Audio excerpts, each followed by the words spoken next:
Veamos, pues, qué determinación esencial introduce la estructura cultural en la esfera de sombra profunda, sector 6, figura 32, que agrega a la triple compenetración de las esferas psíquicas, esferas 2, 3 y 4, figura 32.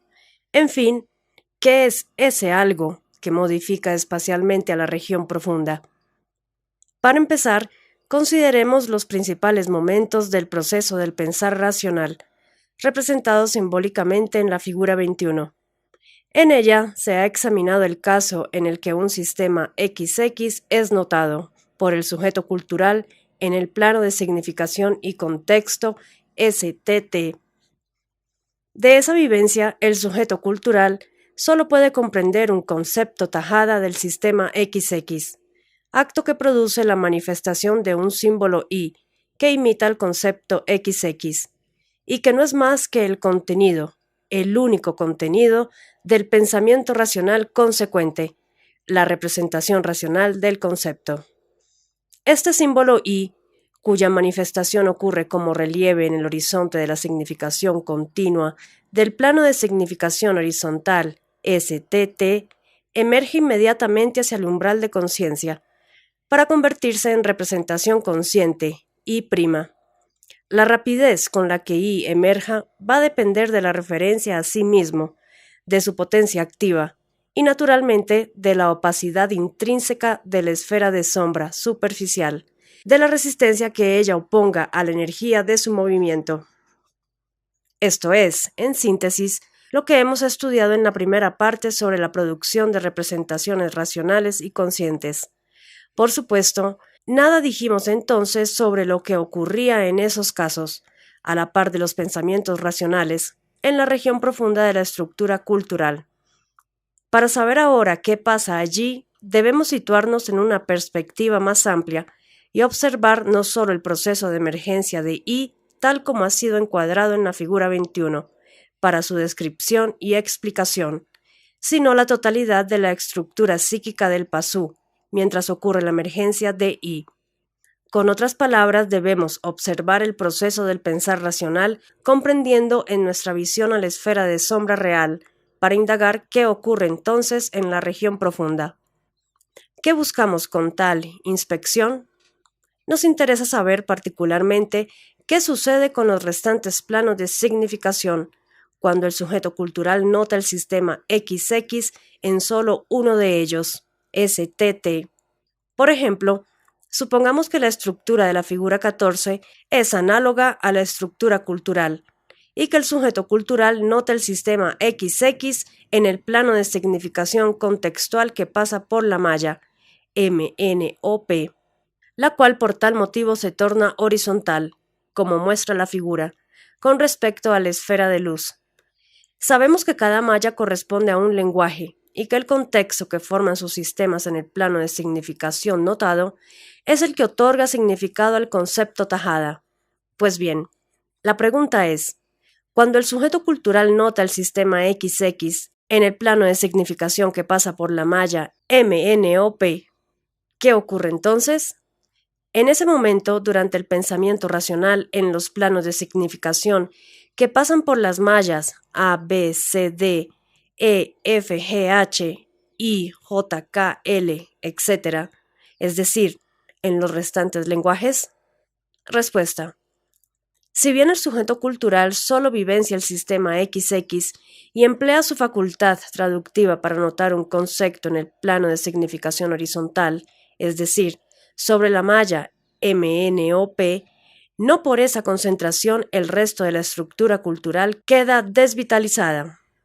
Por el contrario, sabemos ya de la primera parte que la estructura cultural se halla continuamente vitalizada por el alma, aún en ausencia del sujeto. El alma experimenta en ese caso un pensar no focalizado en pensamiento alguno, que se traduce como un horizonte continuo y lineal de significación.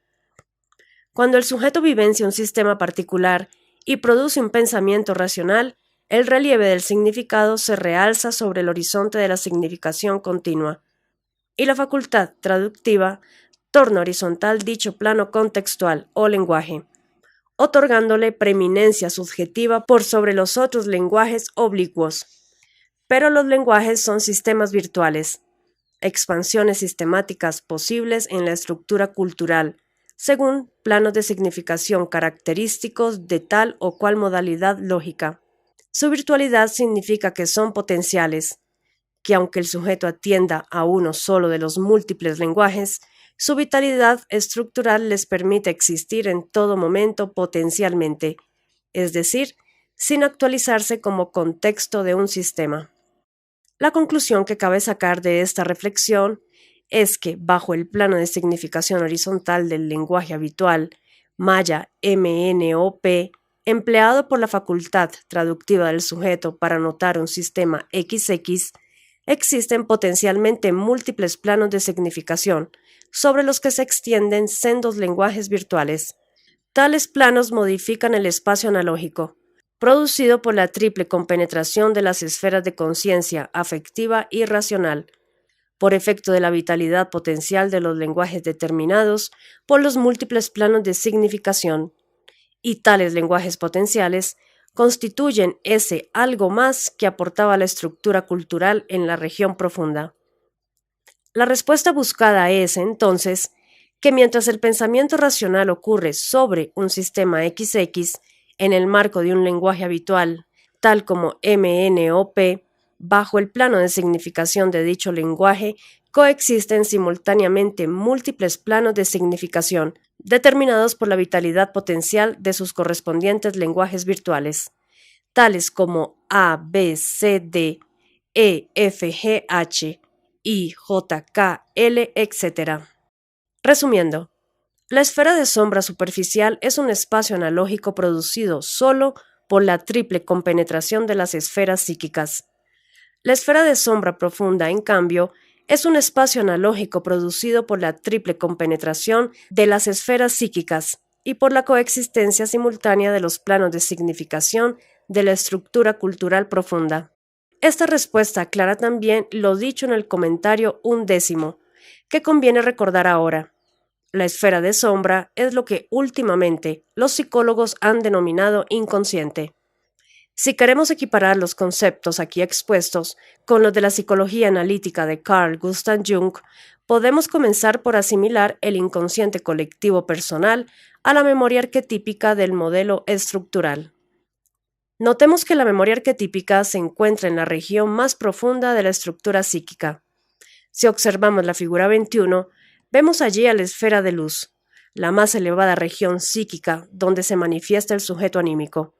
Si miramos desde allí, hacia la esfera de sombra, advertimos que bajo ella está la estructura cultural, con el sistema XX cuyo plano de significación se nivela con respecto a la esfera de luz, y más abajo aún recién se encuentra la memoria arquetípica.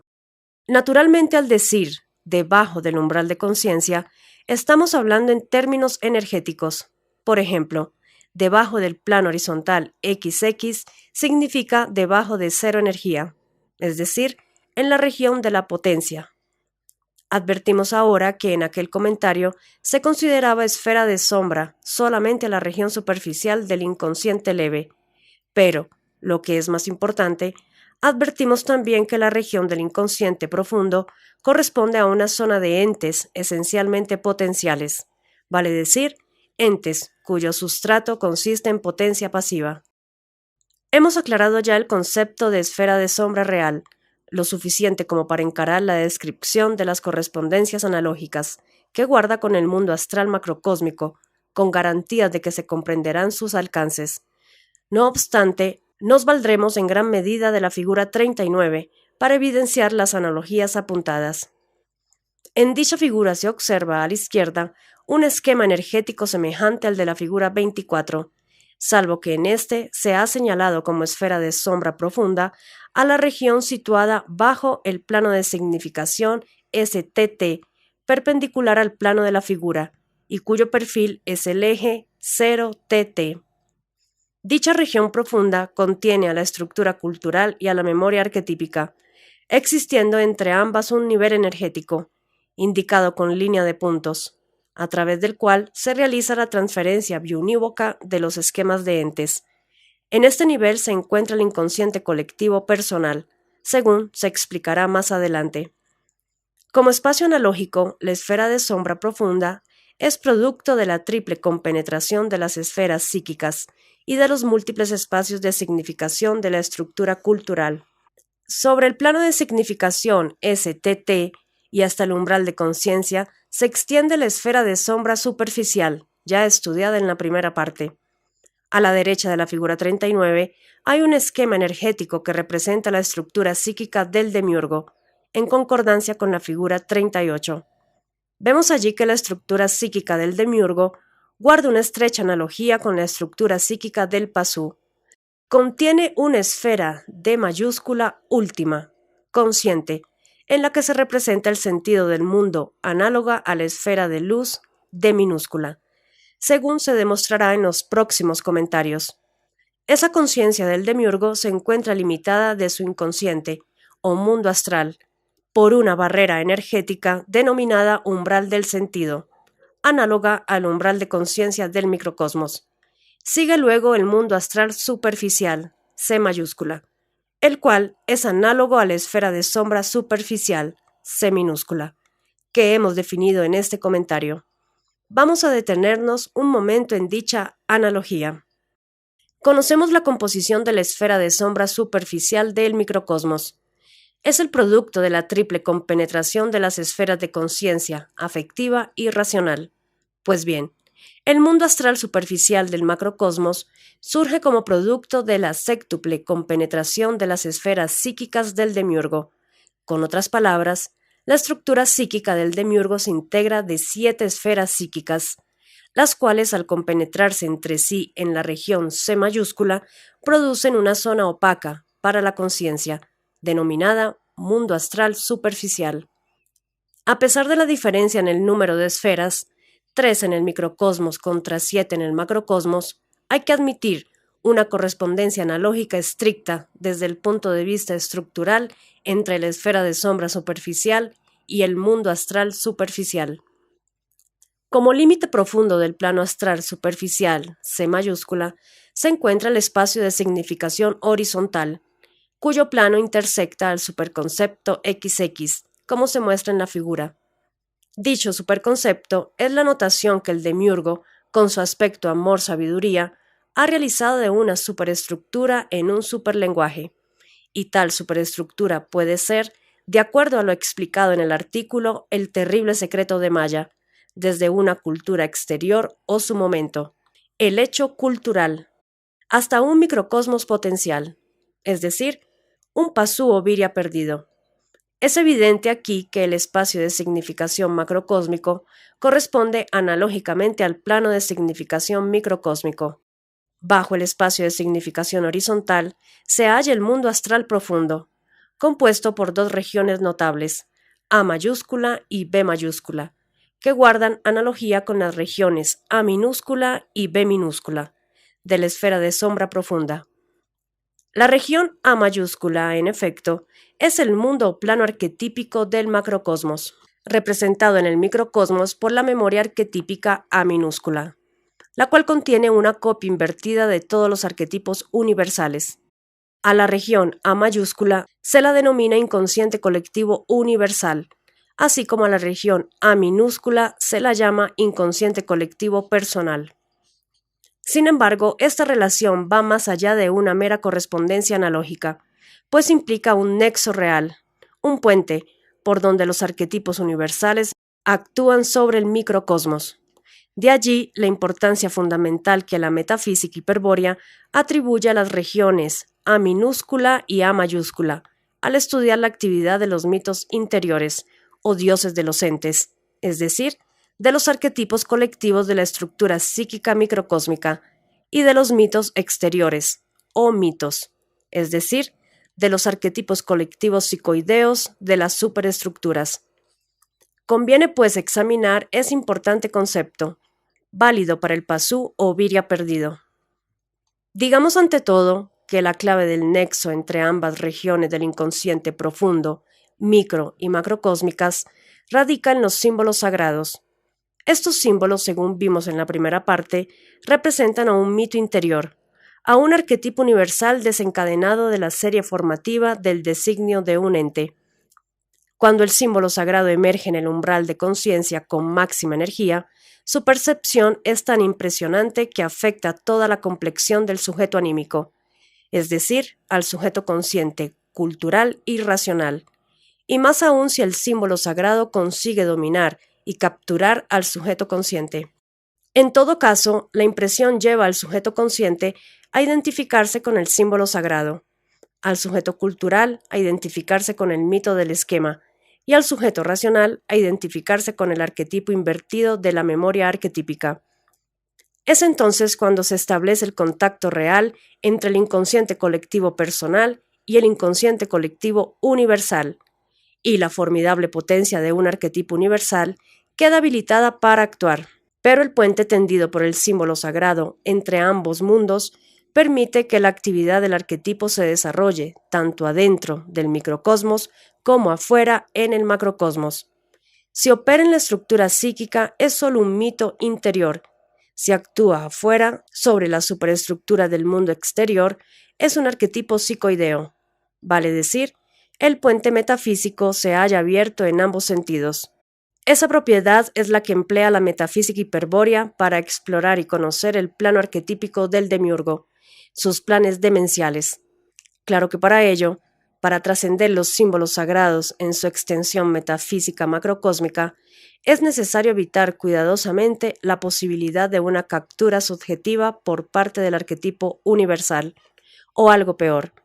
Más adelante, en otro inciso, se estudiará esta posibilidad, y se demostrará que solo el Viria despierto, aquel que ha adoptado una actitud graciosa luciférica y posee un yo despierto no subjetivo, está en condiciones de trascender los símbolos sagrados sin peligro. Consideremos la región A mayúscula. Desde el plano arquetípico, los arquetipos universales se despliegan hacia el plano material, impulsados por el aspecto belleza o inteligencia activa, y se manifiestan como entes finitos, intentando alcanzar la entelequia. Desde el punto de vista universal, el nivel energético entelequial de los entes finitos es el indicado con líneas de puntos como límite de la región A mayúscula. Es decir, que los entes finitos, como tales, subyacen en lo profundo del inconsciente demiúrgico. Sin embargo, los entes, además del término universal que les imponen la finalidad de los arquetipos, están señalados por el término particular de la suprafinalidad de las mónadas. Están designados para el pasú. Disponen de una clave de su plan, que puede ser descubierta y revelada por la razón. El designio transforma a los entes en seres para el hombre.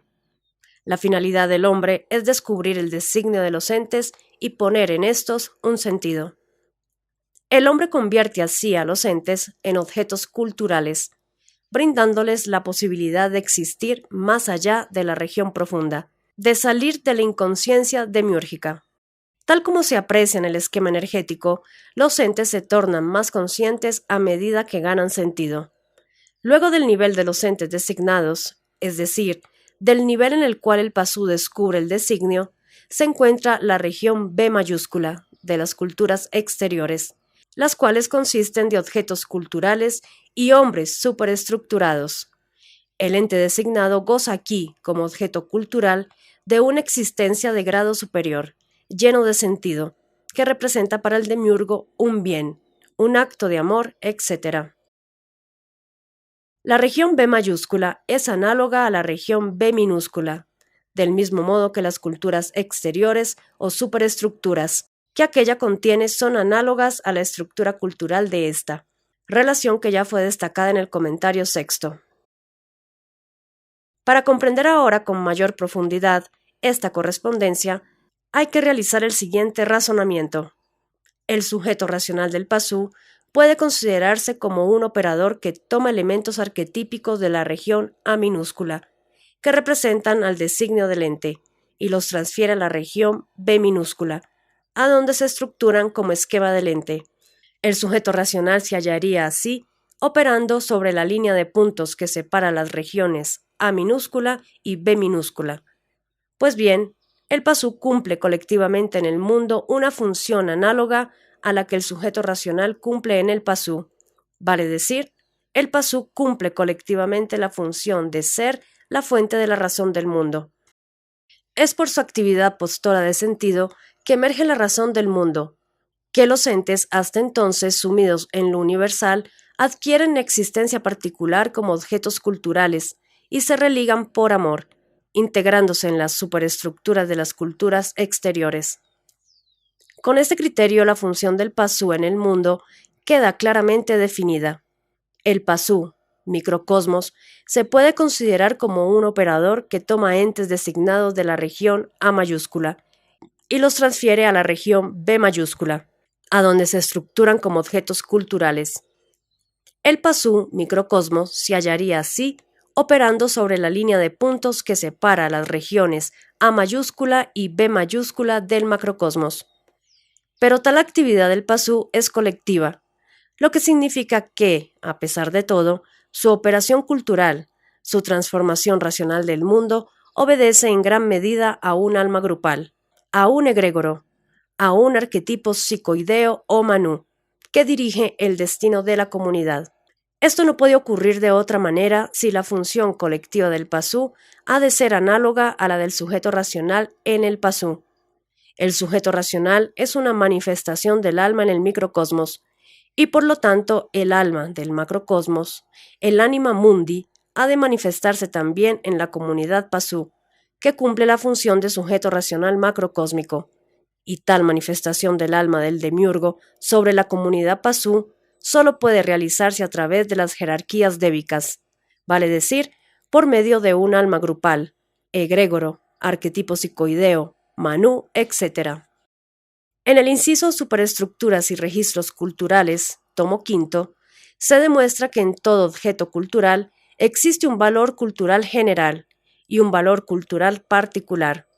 Solo el valor particular, producto de la afirmación que el hombre realiza individualmente sobre el objeto cultural, causa su emergencia hacia el umbral del sentido del mundo epsi. En caso contrario, el objeto cultural permanece en la región B mayúscula, dotado de valor cultural general, valor que es sostenido exteriormente sobre el ente designado por la vitalidad del arquetipo astral que anima la superestructura de la cultura externa. Nos toca ahora, para concluir este comentario, estudiar la correspondencia analógica espacial que presentan la esfera de sombra profunda, regiones A minúscula y B minúscula, y el mundo astral profundo, regiones A mayúscula y B mayúscula. Ya sabemos que la esfera de sombra profunda es un espacio analógico producido por la triple compenetración de las esferas psíquicas y por la coexistencia simultánea de los planos de significación de la estructura cultural profunda.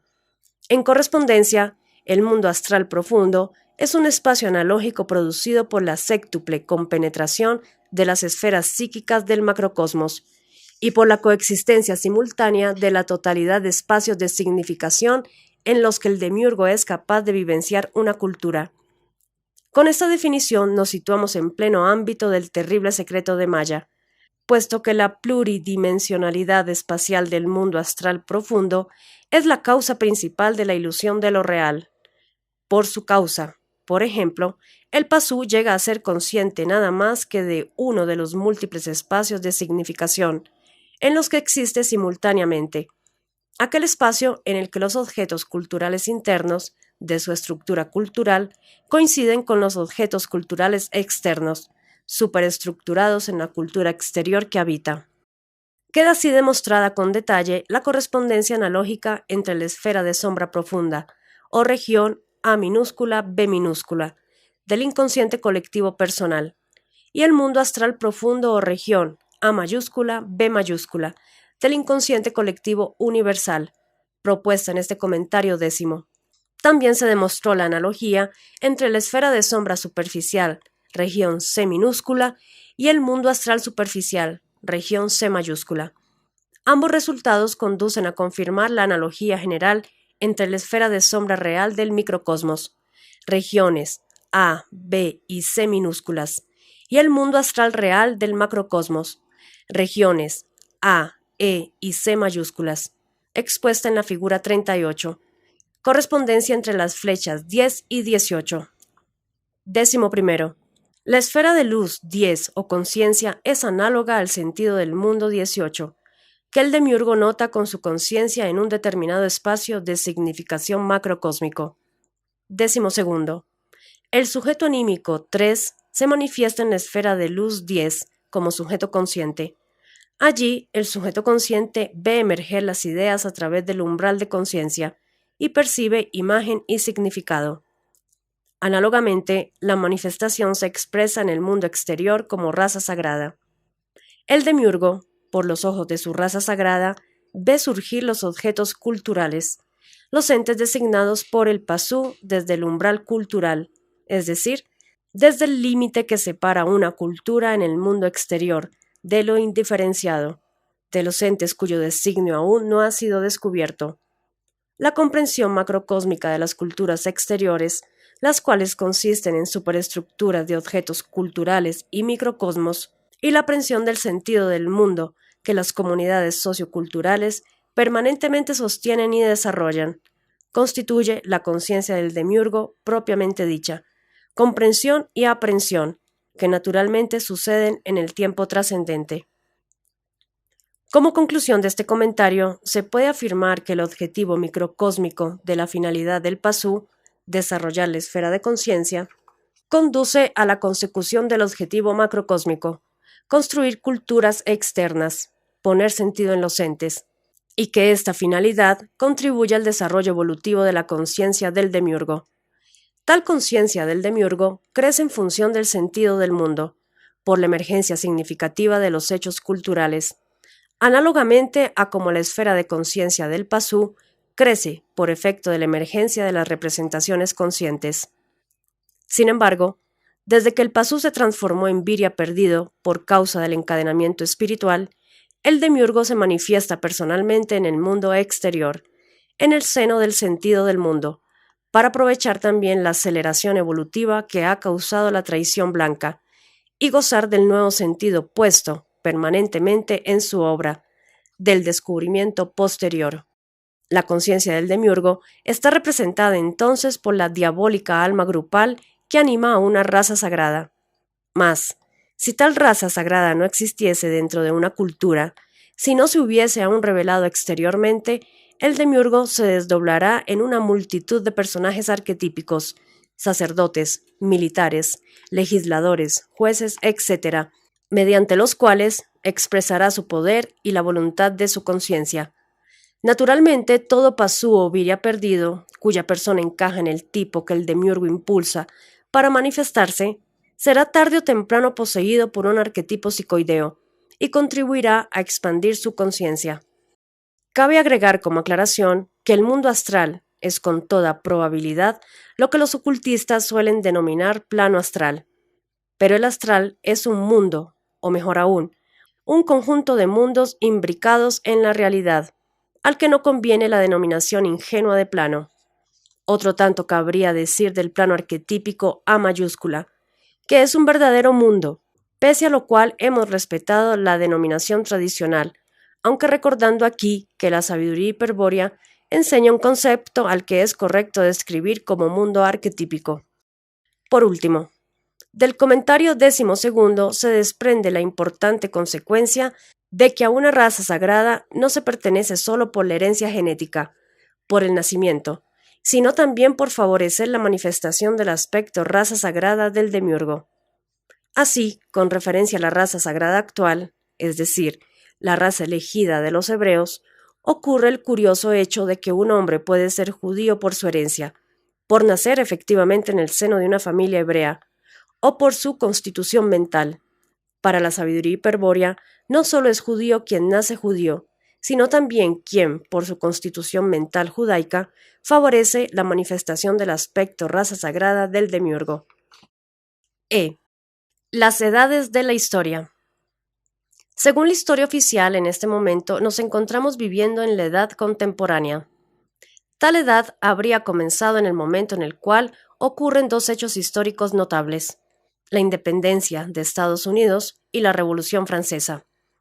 Evidentemente, quienes han observado la historia y han convenido en que esos hechos se destacan con tal eminencia que constituyen un límite natural entre edades históricas, se han guiado por un criterio particular. En efecto, siendo que dichas revoluciones forman parte del plan que apunta hacia la consolidación de la sinarquía internacional, vale decir, la concentración mundial del poder, sinarquía, en manos hebreas, el criterio empleado solo puede ser calificado de sinárquico. Hay que investigar entonces por qué la historiología se apoya en semejante criterio. Y hay que hacer más aún. Debemos redefinir el concepto de edad, según las pautas de la sabiduría hiperbórea. Para la sabiduría hiperbórea, por otra parte, en este momento nos encontramos viviendo en el Kali Yuga, un periodo de tiempo de 432.000 años. ¿De dónde surge esta cifra? De un complejo sistema mixto de división y multiplicación del tiempo, es decir, de una combinación de cifras, múltiplos y submúltiplos de los sistemas decimal y sexagesimal, asociados a ritmos de la naturaleza, como ser el año solar, el número de respiraciones por minuto, el número de latidos cardíacos, los ciclos lunares, etc. El Kali Yuga es la última edad, yuga, de una serie de 4 que conforman un Mahayuga o Manvantara. El Satya Yuga, de 1.728.000 años. El Treta Yuga, de 1.296.000 años. El Dwapara Yuga, de 864.000 años. Y el actual Kali Yuga, de 432.000 años. Como dijimos en la segunda carta a los elegidos, ahora nos hallamos en el Día del Espíritu, un periodo de 1.000 años durante el cual se cierra el Kali Yuga y también el Manvantara. Para eso vino hace un siglo y permaneció hasta 1945 manifestado el Führer de la raza blanca, el representante de Botán, el señor de la guerra contra el demiurgo. Naturalmente, si el Kali Yuga concluye en el Día del Espíritu, es porque comenzó en la época Atlante, en aquel momento en que los Siddhas traidores se instalaron a plena luz al frente de la civilización de la Atlántida, donde serían conocidos como Siddhas de la faz tenebrosa. Pero esa es otra historia, algunos de cuyos capítulos se narran en incisos posteriores. Estamos pues frente a dos conceptos denotados por la palabra edad. Uno, el antiquísimo de los yugas hindúes o de las edades griegas, de oro, de plata, de bronce y de hierro, y otro, el moderno de la historiología oficial, edad antigua, media, moderna y contemporánea. Hoy en día, al hablar de una edad, puede comprobarse que de ambos conceptos inmediatamente se impone y predomina el segundo, a pesar de ser el primero mucho más antiguo y conocido. Este efecto es un buen ejemplo de una táctica sinárquica cultural, denominada en estrategia psicosocial como cambio de significado. Más adelante se estudiará con detalle tal operación, pues un plan de la sinarquía se propone, justamente, provocar el cambio de significado en el único símbolo sagrado hiperbóreo, que aún posee potencia suficiente como para transmutar al Virya perdido. Por ahora, nos vamos a ocupar de analizar y criticar el segundo significado oficial del concepto de edad, para dejar expuesto su carácter artificioso y falaz. F. Análisis crítico del concepto oficial de edad. Además de que la historia oficial abarca un periodo de tiempo ridículamente corto, de 7 u 8.000 años, en relación con la antigüedad de millones de años que presenta la especie humana sobre la Tierra, las edades en que se divide a la misma solo tienen por objeto señalar ciertos intervalos entre sucesos importantes para comodidad mnemotécnica de los historiadores y pedagogos. Por ejemplo, la Edad Media. Comienza en 476, cuando Odoacro depone al emperador Rómulo Augustulo, es decir, con la caída del Imperio Romano, y acaba cuando los turcos toman Constantinopla, en 1453. A partir de esa fecha se extiende la Edad Moderna. Esta manera de marcar los límites de las edades nos recuerda a la demarcación geográfica de las fronteras, que por lo general solo existe en la mente de los hombres y en los mapas. Sobre el terreno, a veces, nada hay que indique que tal país termina aquí y tal otro comienza más allá. Incertidumbre que no impide que se crea ciegamente en la frontera, como algo existente en la naturaleza, por lo cual es posible y deseable luchar y morir. Que no se diga que un río, por ejemplo, constituye una frontera real. Un río es solo eso, un curso de agua, un accidente geográfico. Cualquier propiedad cartográfica que se le atribuya proviene de un error nociológico, del olvido de que un límite geográfico es una convención entre hombres tal como los símbolos del lenguaje, y que por dicho carácter simbólico pertenece a la psique colectiva, es decir, a la esfera subjetiva y no a la realidad objetiva, como podríamos creer ligeramente. La cartografía consiste en representar gráficamente signos correspondientes a la configuración de la Tierra y sus accidentes, al mapa. Entonces, posee una relación cierta con la realidad territorial, pero tal relación es unívoca. En otras palabras, es verdad que esa línea del mapa representa la orilla de aquel río. No es cierto. En cambio, que al pintar esa línea con un color determinado para representar una frontera, ello corresponda a alguna cualidad de la realidad territorial considerada. Al igual que aquellos que creen en la realidad concreta de una frontera cartográfica, que solo existe en los mapas y en su imaginación, hay mucha gente en estos días que acepta ingenuamente la división por edades de la historia, y hasta se da el lujo de emitir juicios valorativos. La edad antigua fue pagana, la edad media oscurantista, la edad moderna brillante, etc. Evidentemente estamos aquí en pleno terreno del subjetivismo cultural, pues ni la historia se ha desarrollado en base a tales edades, ni los acontecimientos que determinan el intervalo de cada edad son verdaderos hitos históricos, más importantes que otros hechos ocurridos antes o después de los mismos. Los hechos que marcan el comienzo o el fin de una edad son elegidos, de entre otros infinitos hechos que componen la historia, para conformar una pauta establecida previamente al análisis, es decir, una hipótesis. Esto supone que se ha recurrido a algún criterio particular para la interpretación de la historia, lo que explica el carácter subjetivo de las conclusiones obtenidas.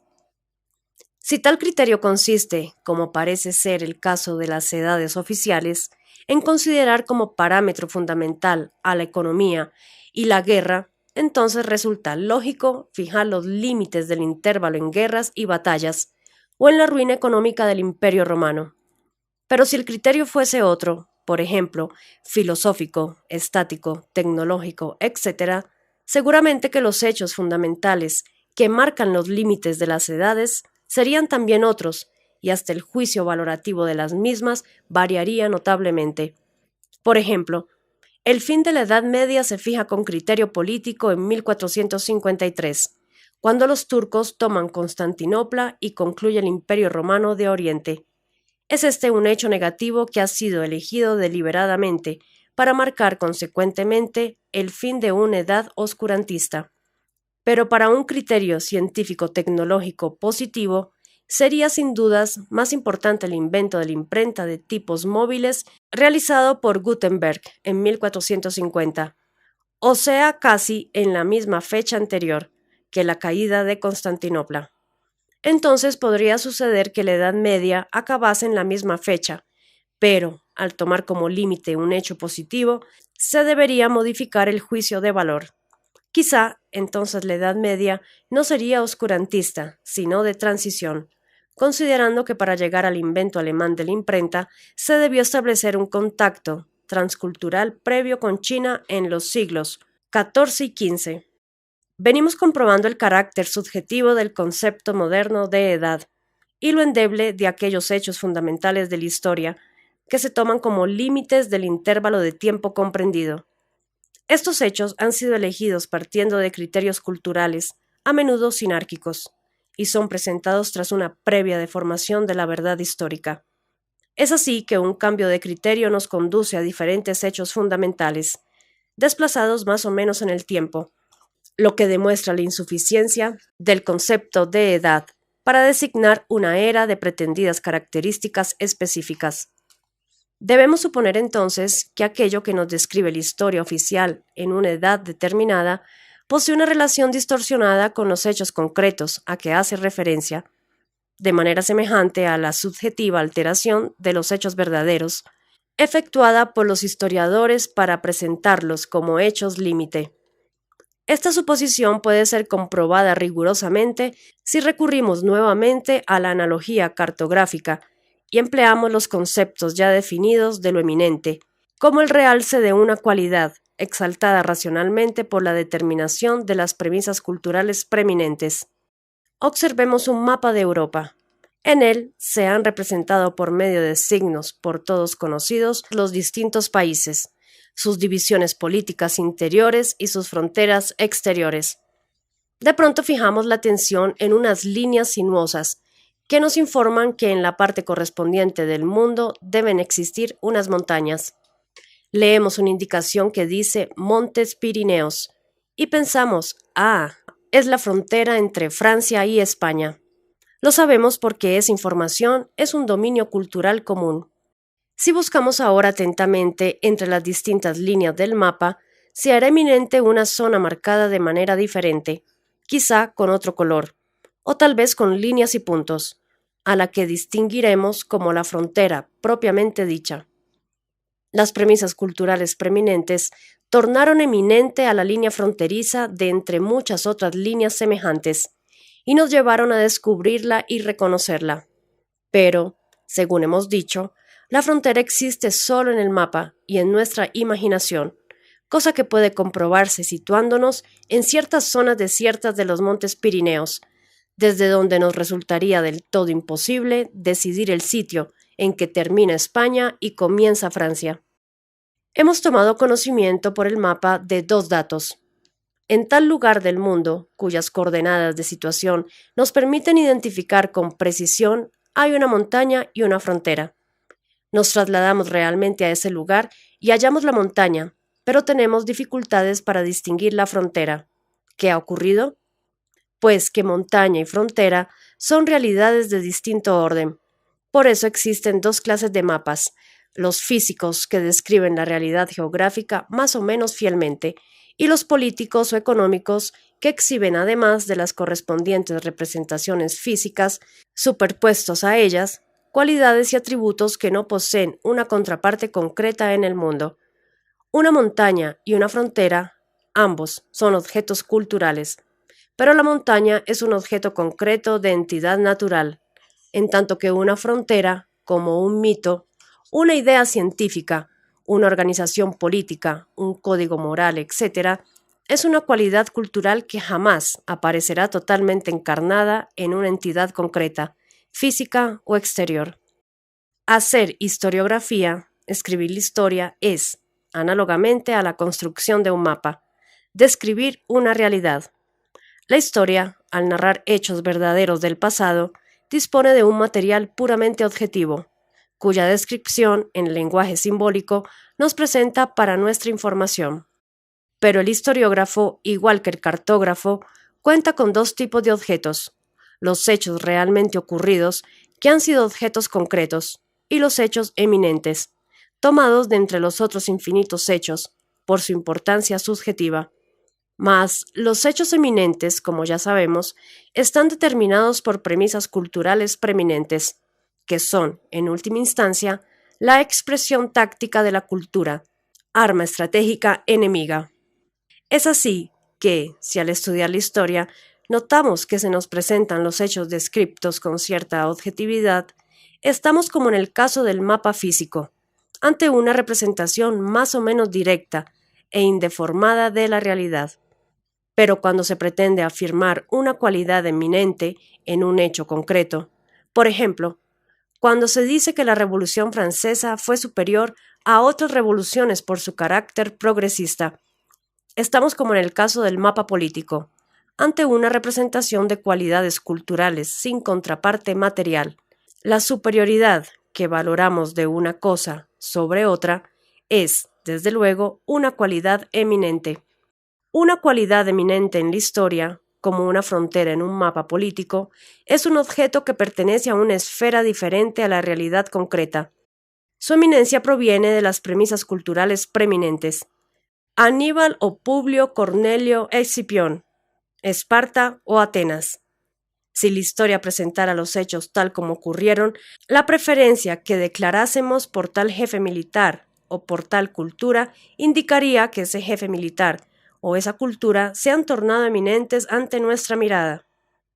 Pero ello no es posible, porque la historia que disponemos para el estudio no es de ningún modo objetiva ni descriptiva de la realidad de los hechos, puesto que los historiadores de todos los tiempos han sido víctimas de sus propias premisas culturales preeminentes, y han señalado eminencias allí donde se les aparecieron, atribuyendo a la realidad concreta cualidades que solo estaban en su imaginación, es decir, proyectando sobre el mundo cualidades culturales, que no poseían entidad concreta, y percibiendo luego el espejismo de su reflejo. Es por eso que la historia oficial está viciada de irrealidad, y solo debe servir a cualquier investigador del linaje hiperbóreo, como una mera referencia, pálido reflejo de la verdad. La historia, luego de que pasó por el tratamiento estratégico sinárquico de las pautas culturales del judeocristianismo, es un campo minado en el que cualquier incauto puede perderse y perecer. Su objetivo embosado es provocar la confusión, el condicionamiento cultural del hombre moderno.